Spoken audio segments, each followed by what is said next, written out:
जय जगन्नाथ पिला माने आज आम पुणी आम आउ थे आलोचना करवा आउ कि एक्स्ट्रा इनफॉरमेशन पाई विषय हूँ प्राच्य और पाश्चात्य साहित्य तत्व। ओके, या पर बहुत क्वेश्चन आसो तुम ये 30 मार्क पाच। ओके, तो या पर बहुत क्वेश्चन हम पिला माने जी मुझे देती से तो नुह आहरी बहुत अच्छी। ओके, तो मु चेष्टा करी आज पुणी 100टा क्वेश्चन आम डिस्कस करवा। यहाँ तो MCQ नुह, ये गोटे बही मुझे तुमको डायरेक्ट यहाँ दूसरी। ओके, तो तुम मैंने खाली देखिकी जीव। ठीक अच्छे, तो जो मैंने PDF पाइबा चाहो आम टेलीग्राम चैनल रे जॉइन हो जो मैंने आम वीडियो नुआ देखु से निहाती लाइक सब्सक्राइब करी जीव। तबे आम आलोचना करवा आज 100टा क्वेश्चन आलोचना हम लास्ट पर्यटन समस्ते देखिए। ओके, से कही ओडी साधारणतः केते प्रकार और कौन कौन है। ओडी हूँ कौन 3 प्रकार, गोटे हूँ कौन पिंडारिक ओडी, बेलाटियन ओडी, इंग्राजी ओडी। ओके, तो ये हूँ 3 प्रकार। एबे देखिए गाथा कविता मुख्यतः केते प्रकार और कौन कौन। तो गाथा कविता हूँ 2 प्रकार, गोटे हूँ बैलाड ऑफ ग्रोथ और लिटरेरी बैलाड। ओके, देन ये क्वेश्चन ऑलरेडी आम आगु आलोचना कर सारी। क्वेश्चन हूँ विभाव, अनुभाव और संचारी भाव, यहाँ रसरे अच्छी। ओके, एमर षष्ठा किए है, यहाँ हूँ भरत मुनि। संचारी भाव साधारणतः केते प्रकार, संचारी भाव साधारणतः 33 प्रकार। उत्पत्तिवादर प्रवक्ता आम काली कही भट्ट लल्लोटा। ओके, अनुमतिवादर प्रवक्ता संकुक, भक्तिवादर प्रवक्ता भट्ट नायक, आउ अभिव्यक्तिवादर प्रवक्ता अभिनव गुप्त। ओके, काली जो जे बाद कथा कहते जे बाद उपर किसी क्वेश्चन एति किसी अच्छी ये तुम कि पाइब।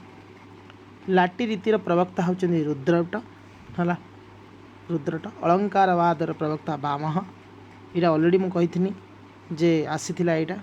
ओके, शुद्ध ध्वनि केते प्रकार 51टी। लयंग वाय मलंग कृतिर षष्ठा किए, यहाँ हूँ वाम बा काव्य अलंकार आम देखा। औचित्य को केते भाग विभक्त कर 27 भाग में। ओके, देन आम नेक्स्ट जीवा 14 नंबर। वास्तववादी चेतना प्रथमे किए व्यवहार करते पे। वास्तववादी हूँ बलजाक। चित्रकला आंदोलन, चित्रकल्प आंदोलन मुख्य पुरोधा किए थे TE ह्यूम है। डाडावादर स्रष्टा है ट्रिस्टान रिकेर। मैंने यहाँ न आसी पारे तथा देखी था। अस्तित्ववादी आंदोलन स्रष्टा ना आंद्रे ब्रेटेन है। ध्वनिवादर प्रवक्ता आनंदवर्धन ध्वन्यालोक। ध्वन्यालोक ग्रंथर टीका किए कही किए करते अभिनव गुप्त। ओके, मैं जल्दी जल्दी जीवा पिला माने तुम मानको भी देखापी बहुत इजी हो। ओके, तुम टाइम वेस्ट कर ना कहीं आम ठीक जहाँ जिनस से ही देखा। ओके, तो आनंदवर्धन ध्वनि को केते भाग में विभक्त करते और कौन कौन 3 भाग में। गोटे हूँ वस्तुध्वनि, अलंकार ध्वनि और रसध्वनि। ध्वनि दृष्टि काव्य को केते भाग में विभक्त कर कौन कौन 3 भाग में पिला माने ध्वनि को है। मैंने ध्वनि दृष्टि काव्य को 3 भाग में विभक्त कर कौन कौन उत्तम, मध्यम, अधम है। शब्द और अर्थर वैचित्र ही विकृति एक कथा किए कही, ये वाम कही।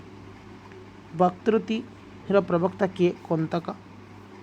वक्तृति काव्यं जीवितम ये कथा किए कही कुंतक। औचित्य संप्रदायर मुख्य प्रवक्ता किए क्षेमेन्द्र। औचित्य विचार चर्चा बोली किए कही, ये भी से क्षेमेन्द्र कही।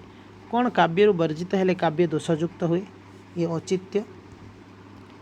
सौंदर्यर मूल उत्स कौन, औचित्य। क्षेमेन्द्र औचित्य को केते भाग में विभक्त कर ये हूँ 28 भाग में। ये औचित्य तुम अच्छी पिला मैंने सिलेबस रे। ओके, पैराडाइज लिस्ट किए रचना करते मिल्टन। ओके, LED रचयिता किए दार्शनिक कैंट। कैंट केउं देशर दार्शनिक अटंती जर्मन इयरली रोमांटिक्स और हाई रोमांटिक्स नामक दुईटी दल केउंठी देखा जाइतिला जर्मन रे रोमांटिक चेतना जर्मन रे केतेरु केते समय पर्यंत बलवत्तर रहितिला 1997 रु 1797 रु 1820 ये रोमांटिक बाद आम जो पढ़ी रोमांटिसिज्म ओके रोमांटिज्म तेणु रोमांटिक चेतना फ्रांस रे केते मसीह पर्यंत बलवत्तर रहितिला 1830 फरासी राष्ट्र विप्लव केउ मसीह होइतिला 1789 मसीह है देन पिला माने आमे जिबा बोदलोयार राम्बो और मालार्मे ये लेखक माने केउ देशर अटंती फरासी देशर ए डिफेन्स ऑफ पोएट्री के रचना करथिले सेली लिरिकल बर्लाड कहा द्वारा रचित होइछि वर्ड्सवर्थ ओके प्रकृति कूल को प्रत्यावर्तन रिटर्न टू नेचर बोली किए द्रुत कंठरी घोषणा करछंती पिला माने ये करछंती रोसो ओके ये किए करछंती ना रोसो करछंती देन प्रकृति विषय रे विस्मयर पुनर् ये कौन कटी टिके हला ये प्रकृति विषय रे विस्मयर पुनर्नवा है बा द रेनेसेंस ऑफ वंडर्स भाव किए अभिहित करछंती ये T.W.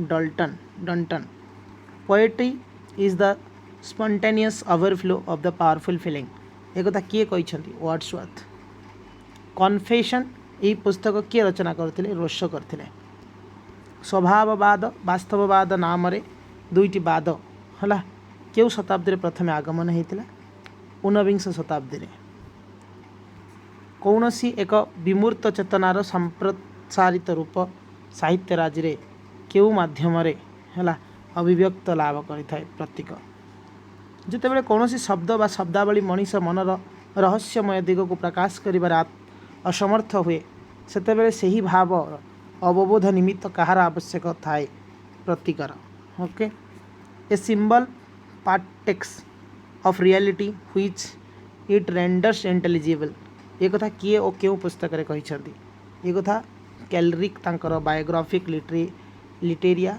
पुस्तक रे कहिसंती Symbols are the only things free enough okay from all bonds to speak of the perfection एक कथा किए कहिसंती एक कथा W.B. Yeats कहिसंती A symbol is indeed the possible expression of some invisible essence a transparent lamp about the spiritual flame प्रतीक संपर्क रे एक कथा किए कहितले W.B. Yeats ओके भाषा द्वारा मनर संपूर्ण भाव प्रकाशित हो न पारे प्रतीक माध्यम ताहा समाधित होता है ये मतटी कहार W.B. Yeats ओके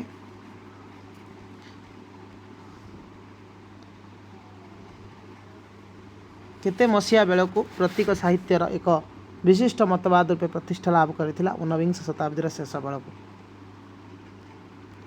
केते मसीहा बेल को वर्नेल राम्बो आदि कवि मान निजक जड़े जड़े प्रतीकवादी भाव में परिचित कराती 1885 प्रतीकवादी इंग्लैंड रे केबे विस्तार लाभ करथिला 20 शताब्दी प्रथम दशंधि प्रतीकवादी विशिष्ट कवि मानक मध्य जो माने गणा जाती से माने किए अटंती से नाम कहूँ जमती काजीरेड Schlegel Carlyle Yeats Rimbaud Verlaine Mallarme Arthur Symons लाइवेल Johnson Oscar Wilde's Arthur Symons एमती सब अच्छा ओके पाश्चात्य जगत में केउं चिन्ह को जीशु ख्रीष्टंकर प्रतीक रूपे ग्रहण करा जाए क्रूस भारतीय संस्कृतिर विभिन्न मूर्ति वृक्ष एवं विभिन्न चिन्ह को केउं प्रतीक रूपे ग्रहण करा जाए देवादेवी है आम से अनुसार पूजा करूँ क्या जीवात्मा परमात्मा आसक्ति निराशक्ति भोग त्यागर प्रतीक भाव में ग्रहण कर दुईटी पक्षी कहा तरुबर पंच विराल चंचल चीए पैठा काल एठार तरु काया है पांचोटी डाल को कौन भाव में ग्रहण कर पंच इंद्रिय है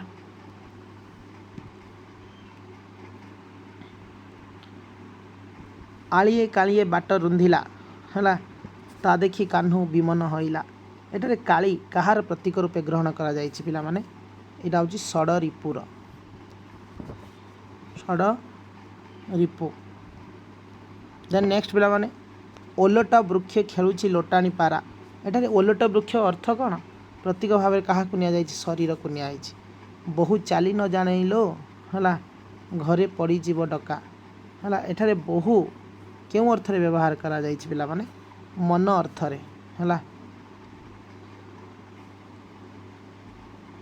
ଏଇଟା ଗୋଟେ ଅଛି ନା ବହୁ ବହୁ ଚାଲି ନ ଜାଣିଲୋ ପାଦ ପଡ଼ୁଥାଏ ବଙ୍କା, ଏମିତି ଅଛି ସେଇ ଗୀତଟା ଆକ୍ଚୁଆଲି ଏଠି।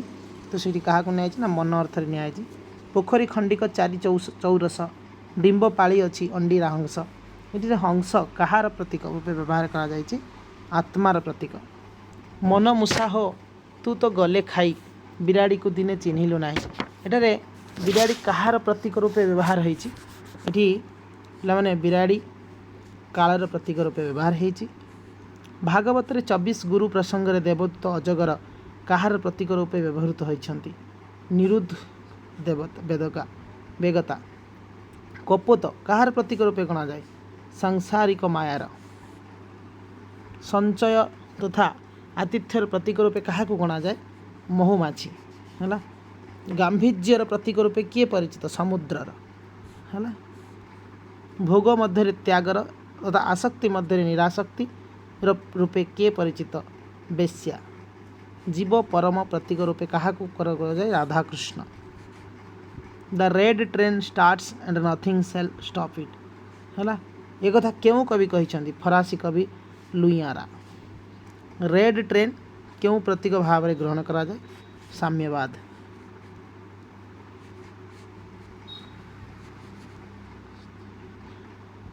ମୃତ୍ୟୁରେ ହେଲା ମୃତ୍ୟୁରେ ଜଳେ ପହଁରି ପହଁରି ତୋଳେ ଯେ ତୋ ପାଇଁ ରକ୍ତ କଇଁ। ଏଠାରେ ରକ୍ତ କଇଁ କେଉଁ ପ୍ରତୀକ ରୂପରେ ବ୍ୟବହାର କରାଯାଇଛି ପିଲାମାନେ? ବିପ୍ଳବର ପ୍ରତୀକ ହେଲା। କୃଷ୍ଣ ନାଗର ଦଂଶନେ ସେକି ପଡ଼ିବ ନଈରେ ପଡ଼ିବ ନଈ। ଏଠାରେ କୃଷ୍ଣ ନାଗର କାହାର ପ୍ରତୀକ? ଏଇଟା ହେଉଛି ପୁଞ୍ଜିପତି ଗୋଷ୍ଠୀ ହେଲା। ତ ପିଲାମାନେ ଆମେ ଜାଣିଛ ଆମେ ବହୁତ ଜିନିଷ ପାଠ ପଢ଼ିନେ ଥିଓରିରେ। ଓକେ, ଆମେ ଯେ ସବୁ ପଢ଼ିଛୁ ତା ନୁହଁ, ବହୁତ ଜିନିଷ ଆମେ ଛାଡ଼ିଛୁ।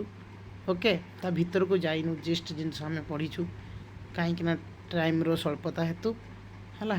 ତମେମାନେ ପଢ଼ିଥିବ ନିହାତି, ତ ତା ଭିତରେ ଯଦି ଏଗୁଡ଼ା ସବୁ ପାଇପାର ହେଲା, କିମ୍ବା ଏକ୍ସଟ୍ରା ଜିନିଷ ମୁଁ ଟିକେ ଦେଉଛି ତୁମମାନଙ୍କର ନଲେଜ୍ ପାଇଁ। ଥରେ ଥରେ ଦେଖିଗଲେ ଯଦି ଆସେ ତୁମେମାନେ ଟଚ୍ କରିପାରିବ। ଓକେ, ତାପରେ ଆମେ ଯିବା ୱେଷ୍ଟଲ୍ୟାଣ୍ଡ କବିତା କିଏ ଲେଖିଛନ୍ତି? ଟି.ଏସ୍. ଏଲିୟଟ୍ସ ହେଲା। ଲଣ୍ଡନ ବ୍ରିଜ୍ ଫଲିଂ କଲିଂ ହେଲା, ଏଇ କବିତାର ଅଂଶବିଶେଷ Wasteland. Okay, the white moon is setting behind the white wave and time is setting with me O ହେଲା। ଏହା କେଉଁ କବିଙ୍କ କବିତାର ଅଂଶ? Robert Burns. ମୁଁ ତୁମକୁ ଯେତେବେଳେ ପଢ଼ାଉଥିଲି ଓଡ଼ିଆ ସାହିତ୍ୟର ଇତିହାସ ସେତେବେଳେ ଏମିତି ସବୁ ଇଂଲିଶ ଗୁଡ଼ିକ ଥିଲା ବହୁତ ଜାଗାରେ, ସେଗୁଡ଼ା କିଏ କ'ଣ କହିଛନ୍ତି ଏ ସବୁ ଜିନିଷ ଟିକେ ରଖିବ ହେଲା। ମୁଁ କହୁନି ଏଗୁଡ଼ାକ ଇମ୍ପୋର୍ଟାଣ୍ଟ ହେଇପାରେ, କିନ୍ତୁ ମେ ବି ଯଦି ଆସିଗଲା ତେଣୁ ସବୁ ଜିନିଷକୁ ଟିକେ ଦେଖୁଥିବ। ତେବେ ଦେଖିବା ପିଲାମାନେ ନେକ୍ସଟ କ୍ୱେଶ୍ଚନ୍। ପୁଣି ମହାବଳ ବାଘର ହୁଙ୍କାର ତରଙ୍ଗ ବିନତା ଆଖିରେ ଭାସି ଉଠିଲା। ଏକ ପୋକ ମାର୍ବେଲ ରଙ୍ଗର ବାଘ, ଚମଡ଼ାରେ ତାର ତୀର ଧନୁକର ଦାଗ। ଭାନୁମତୀର ଦେଶ ସଚି ରାଉତରାୟ। ଉକ୍ତ କବିତାରେ ବାଘ କାହାର ପ୍ରତୀକ ରୂପେ କୁହାଯାଇଛି? ଏଠି ବାଘ ହେଉଛି କିଏ? ନା ଯୌନ କାମନାର। ଓକେ, କବି ରମାକାନ୍ତଙ୍କର କେଉଁ କବିତା ସାମ୍ପ୍ରତିକ ମଣିଷର ହୁତାଶମୟ ଜୀବନକୁ ପ୍ରତୀକାତ୍ମକ ଭାବରେ ପ୍ରକାଶ କରିଥାଏ? ଏଟା ହେଉଛି ଲୁଣ୍ଠନ କବିତା। କେଉଁ କବିତାରେ କବି ସୀତାକାନ୍ତ ମହାପାତ୍ର ଆଧୁନିକ ମଣିଷର ଜୀବନକୁ ଏକ ବୁଢ଼ିଆଣୀ ଜାଲର ପ୍ରତୀକ ମାଧ୍ୟମରେ ପ୍ରକାଶିତ କରିଛନ୍ତି? ଏଇଟା ହେଉଛି କ'ଣ? ସହରର ଇତିକଥା। କବି ସୀତାକାନ୍ତ ମହାପାତ୍ର ତାଙ୍କ କବିତାରେ ନେଇଥିବା ଦୁଇଟି ପ୍ରତୀକର ନାମ କ'ଣ ହେଲା? ଗୋଟେ ହେଉଛି ସମୁଦ୍ର ଆଉ ଗୋଟେ ହେଉଛି ଏରୋଡ୍ରମ୍ ହେଲା। ସମୁଦ୍ର ଆଉ ଏରୋଡ୍ରମ୍। ଦେନ୍ ନେକ୍ସଟ ଯିବା ପିଲାମାନେ କବି ବେଣୁଧର ରାଉତ ହେଲା। କବି ବେଣୁଧର ରାଉତ ତାଙ୍କର କେଉଁ କବିତାଟି ପ୍ରତୀକତା ବହନ କରେ? କାଠଘୋଡ଼ା ଓ ପାଣି ପିଇ। दीपक मिश्र केउं कवितार प्रतीकर बहुल व्यवहार करिसेंती अनुष्टुप प्रतीकवाद एक विभव भाव में क्या ग्रहण करा नाडा प्रतीकवाद प्रतीकवाद आंदोलन स्रष्टा किए आंध्रे ब्रेटेन ओके सच्चिदानंद राउतराय केउं कविता अत्याधुनिक काल नारी जीवन प्रतीकात्मक प्रकाश करे प्रतिमा नायक किए घोषणा करी कहिसेंती जे समस्त कलार मूल तत्व होउची प्रतीक ये हूँ स्लेगेल कहिसेंती मनुष्य निज मन राज्यर जो अनुभूति बा चित्रटी संदर्शन करे ताहाको चित्रकल्प प्रयोगपूर्वक कहा मध्य प्रकाश करे प्रतीक भौतिक और अलौकिक जगतर कहा प्रतीक होउची संयोग हेतु ना काजिरेर ओके आधुनिक कवितार प्रतीकर प्रयोग क्षेत्र में केउ पाश्चात्य कवि प्रथमे दृष्टि प्रथारूढ़ होती यहाँ हूँ पाश्चात्य कवि बदलेयार कर्मकर्षण देह सहे अरण्य अजगर प्राय उक्त उद्धृतांशटी क्या सहिष्णुतार प्रतीक रूपे ग्रहण करा जाइछि अजगर कवि दीपक मिश्र अरण्य महिषी कविताटी अरण्य महिषी कहार प्रतीक मृत्युर प्रतीक प्रतीक को केते भाग रे विभक्त करा जाइछि दुई भाग रे हला लोकचारिक आ गोटे हूँ व्यक्तिगत प्रतीक मन रहा पिला माने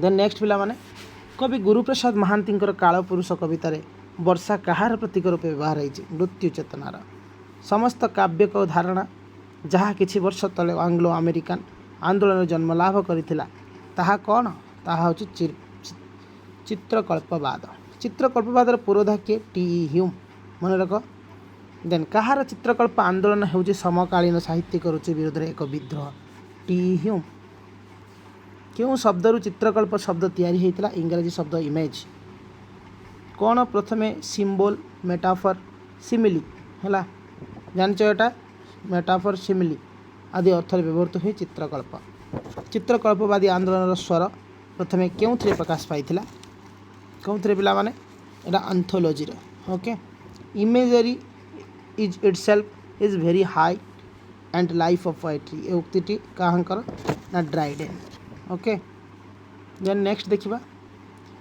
poetic image is a word picture charged with emotion और पैशन ये उक्ति कहार सीजे लुइस कर image is sensuous element in poetry ये उक्ति कहार ना ये हूँ फोग्लो चित्रकल्पवाद प्रथमे केउं देश आरंभ होता यहाँ हूँ इंग्लैंड केते ख्रीष्टाब्द चित्रकल्पवाद इंग्लैंड रो अमेरिकार विकास लाभ करथिला 1912 ରୁ 1917